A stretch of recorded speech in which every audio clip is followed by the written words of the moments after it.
हाय बच्चों, expert classes bye Piyush राय में आपका स्वागत है। जैसा कि हम पिछली वीडियो में हिंदी साहित्य का काल विभाजन देखे थे, उसमें हम देखे थे आदि काल, भक्ति काल, रीति काल, आधुनिक काल।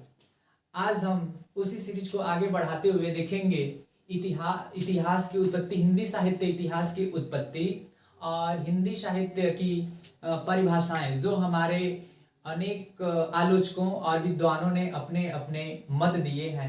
तो आइए हम देखते हैं हिंदी साहित्य की उत्पत्ति। हिंदी साहित्य की उत्पत्ति से पहले हम देखते हैं इतिहास को बांटते हैं हम। तो पहला आता है इति, धन है, धन आस। इति का अर्थ होता है ऐसा ही, ह का अर्थ होता है था, निश्चित ही। आस का अर्थ होता है था या घटित हुआ। इतिहास को हम तीन टुकड़ों में बांटते हैं, इति प्लस ह प्लस आस। इति का अर्थ होता है ऐसा, ह का अर्थ होता है निश्चित ही, आस का अर्थ होता है था या घटित हुआ। अर्थात कह सकते हैं ऐसा निश्चित ही था या घटित हुआ। अर्थ होगा ऐसा निश्चित ही था या घटित हुआ। अब हम देखते हैं कि इतिहास की परिभाषाएं। इतिहास की परिभाषाएं जो हमारे अनेक आलोचकों और विद्वानों ने अपने अपने मत दिए हैं। इसमें हमारे पहले आते हैं हेरोडोटस, जिनकी पुस्तक का नाम है हिस्टोरिका। ये विश्व में इतिहास के जनक माने जाते हैं। हेरोडोटस,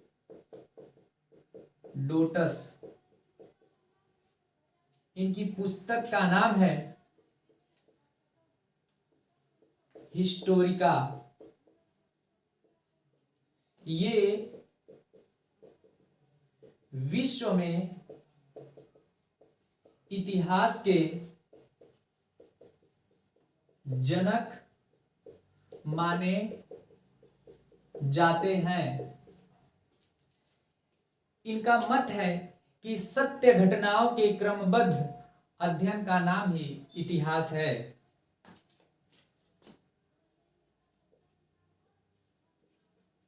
सत्य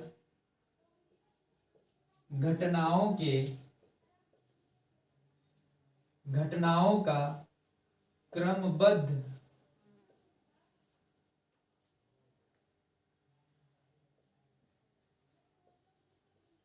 अध्ययन ही इतिहास है। ये कहते हैं कि सत्य घटनाओं का क्रमबद्ध अध्ययन ही इतिहास है। जैसे विश्व में इतिहास के जनक हेरोडोटस को माना जाता है, वैसे ही भारत में इतिहास के जनक महर्षि वेद व्यास को माना जाता है, जिनकी पुस्तक का नाम है महाभारत।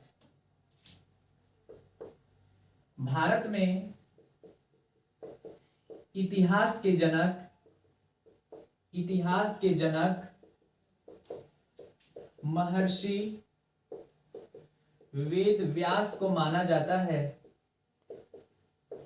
वेद व्यास को माना जाता है, जिनकी पुस्तक का नाम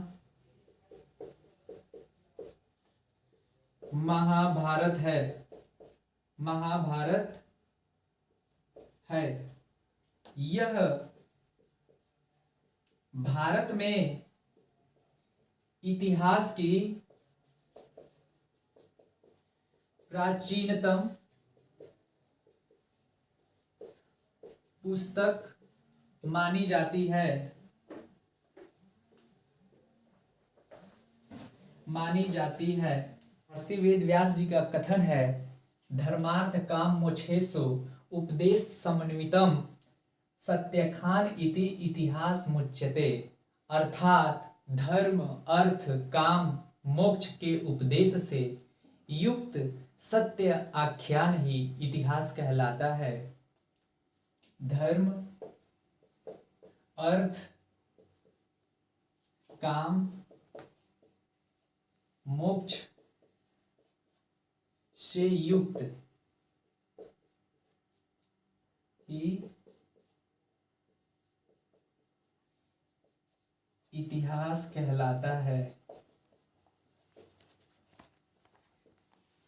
हमारे तीसरे पे आते हैं डॉक्टर राम स्वरूप चतुर्वेदी, जिनका कथन है, कवि के कार्यों को विकास प्रक्रिया में न्यायोचित दिखाना ही इतिहास कहलाता है। कवि के कार्यों को विकास प्रक्रिया में न्यायोचित दिखाना ही इतिहास कहलाता है। तीसरे हैं डॉक्टर राम स्वरूप चतुर्वेदी। इनका कथन है, कवि के कार्यों को विकास प्रक्रिया में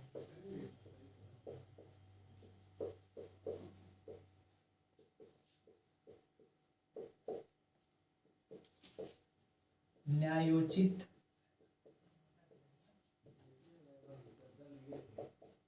दिखाना ही इतिहास है।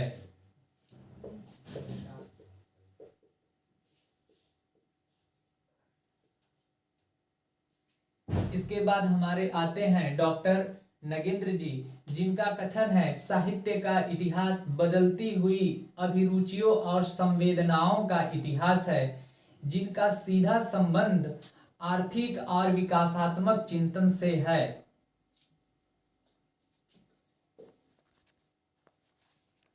डॉक्टर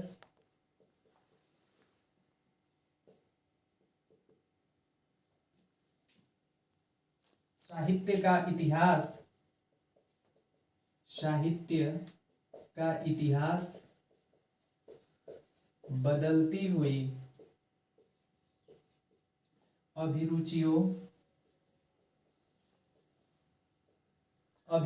और संवेदनाओं का इतिहास है, जिनका सीधा संबंध आर्थिक विकासात्मक चिंतन से है।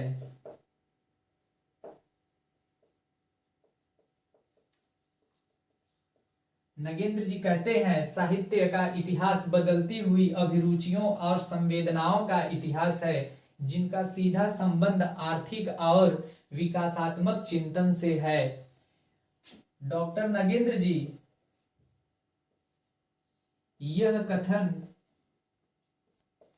यथार्थवादी दृष्टिकोण से दिए हैं। हमारे 5वें नंबर पे आते हैं टेन या टेन, जिन्होंने विधेयवादी पद्धति का आरंभ किया। इन्होंने सर्वप्रथम विधेयवादी पद्धति को अपनाया और इन्हें इतिहास में विधेयवादी पद्धति के जनक भी कहे जाते हैं, माने जाते हैं।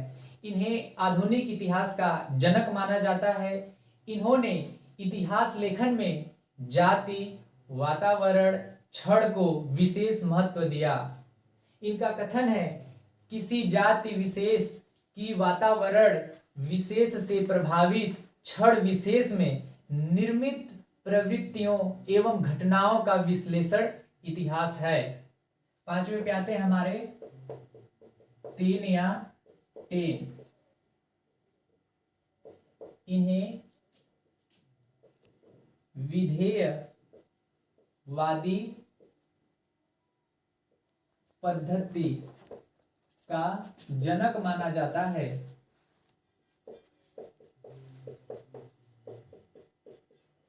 जाता है। इन्हें आधुनिक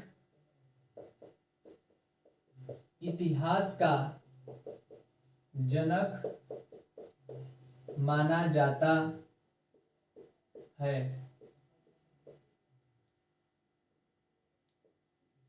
इन्होंने जाति,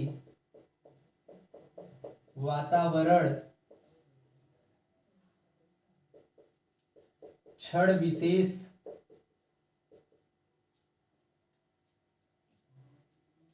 को महत्व दिया। क्षण विशेष को महत्व दिया। इनका कथन है किसी जाति विशेष की वातावरण, किसी जाति विशेष की वातावरण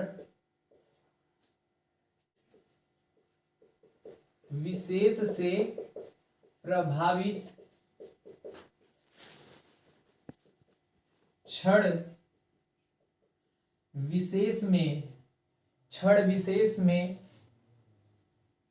निर्मित प्रवृत्तियों एवं घटनाओं का विश्लेषण इतिहास है। निर्मित प्रवृत्तियों एवं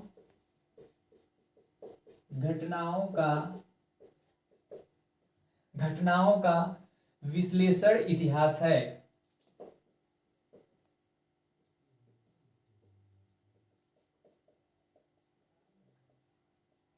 इतिहास है। इनको आप ध्यान से पढ़िएगा क्योंकि इनसे बहुत सारे क्वेश्चन बनते हैं। तीन को विधेयवादी पद्धति का जनक माना जाता है, जो बाद में आचार्य रामचंद्र शुक्ल ने भारत में सर्वप्रथम अपनाया था। इन्हें आधुनिक इतिहास का जनक माना जाता है, ये भी मोस्ट है। इन्होंने जाति, वातावरण, क्षण विशेष की महत्व को दिया, क्षण विशेष को महत्व दिया। इनका मानना है या इनका कथन है किसी जाति विशेष की वातावरण, किसी जाति विशेष की वातावरण विशेष से प्रभावित क्षण विशेष में निर्मित प्रवृत्तियों यानी विशेषताएं एवं घटनाओं का विश्लेषण इतिहास है। हमारे 6 नंबर पे आते हैं हजारी प्रसाद द्विवेदी। हजारी प्रसाद द्विवेदी का कथन है मानवीय प्रवृत्तियों की खोज ही इतिहास है। द्विवेदी जी का मानना है कि जो मानव की विशेषताएं हैं, जो मानव की प्रवृत्ति है, उसकी खोज ही कर लेने से हमारा इतिहास का पता चल जाता है। तो मानवीय प्रवृत्तियों की खोज ही इतिहास है। 6 नंबर पे आते हैं हजारी प्रसाद द्विवेदी। इनका कथन है मानवीय प्रवृत्तियों की खोज ही इतिहास है। यह छोटा सा कथन है पर बहुत महत्वपूर्ण है। इसको आप कहीं भी एग्जाम देने जाएं तो एक बार जरूर देख लें। आचार्य हजारी प्रसाद द्विवेदी के कुछ और प्रमुख मत देखिए, या कह सकते हैं इनकी रचनाएं या किस पद्धति को अपनाया। तो इन्होंने समाज शास्त्रीय पद्धति को अपनाया, समाज शास्त्रीय पद्धति को अपनाया। इनकी 3 रचनाएं हैं साहित्य से संबंधित। जो पहली रचना है हिंदी साहित्य की भूमिका, हिंदी साहित्य की भूमिका। दूसरी रचना है हिंदी साहित्य का उद्भव और विकास। तीसरी रचना का नाम है हिंदी साहित्य का आदिकाल, हिंदी साहित्य का आदिकाल। जब हम आगे देखेंगे तो आचार्य हजारी प्रसाद द्विवेदी के बारे में और भी बहुत सारी महत्वपूर्ण बातें देखेंगे। हमारे 7 नंबर पे आते हैं आचार्य रामचंद्र शुक्ल, जिनकी किताब का नाम है हिंदी साहित्य का इतिहास, जिसका प्रकाशन वर्ष है 1929। उनका मानना है कि प्रत्येक युग का साहित्य वहां की जनता की चित्रवृत्ति का संचित प्रतिबिंब होता है। यह चित्रवृत्ति प्रत्येक युग में बदलती रहती है। यही बदलती हुई चित्रवृत्तियों के साथ साहित्य परंपरा का भी सामंजस्य दिखाना ही इतिहास कहलाता है। आचार्य रामचंद्र शुक्ल विधेयवादी पद्धति को अपनाए थे। जैसे हमारे 10 विश्व में विधेयवादी पद्धति के जनक माने जाते हैं, वैसे हमारे आचार्य रामचंद्र शुक्ल सर्वप्रथम भारत में विधेयवादी पद्धति का प्रयोग किया, इसलिए इनको भारत में विधेयवादी पद्धति का जनक माना जाता है। तो आइए हम देखते हैं आचार्य रामचंद्र शुक्ल के कथन। 7 नंबर पे आचार्य 7 नंबर पे आचार्य शुक्ल आते हैं। इनका कथन है, प्रत्येक युग का साहित्य वहां की जनता की चित्तवृत्ति का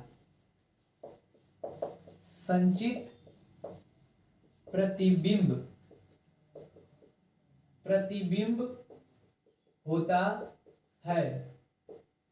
यह चित्तवृत्ति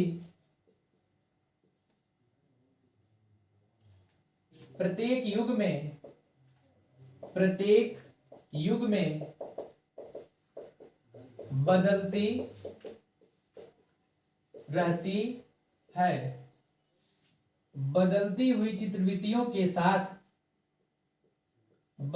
बदलती हुई चित्रवृत्तियों के साथ साहित्य का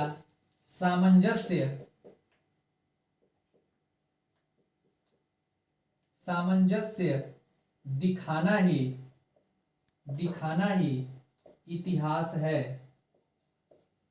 इतिहास है।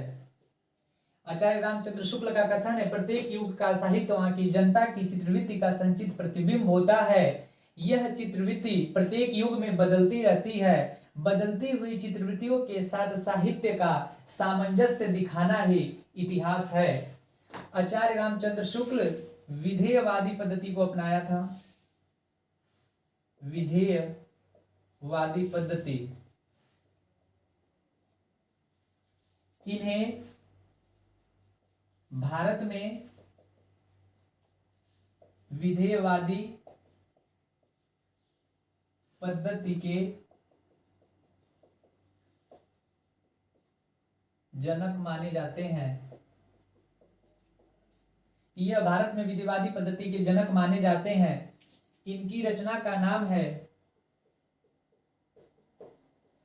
हिंदी साहित्य का इतिहास, जिसका प्रकाशन वर्ष है 1929। आज हम लोग देखे हैं कि इतिहास की परिभाषाएं और इतिहास की उत्पत्ति कैसे हुई। अब हमारा जो अगली वीडियो आएगी वो जल्द से जल्द आएगी, और जो हमारी पिछली वीडियो थी उस पे आप लोगों ने बहुत अच्छे अच्छे कमेंट किए हैं, बहुत अच्छा प्यार दिखाया है। उम्मीद करता हूं कि आप ऐसे ही इस वीडियो को भी ज़्यादा से ज़्यादा शेयर करेंगे, लाइक करेंगे और चैनल को सब्सक्राइब करेंगे।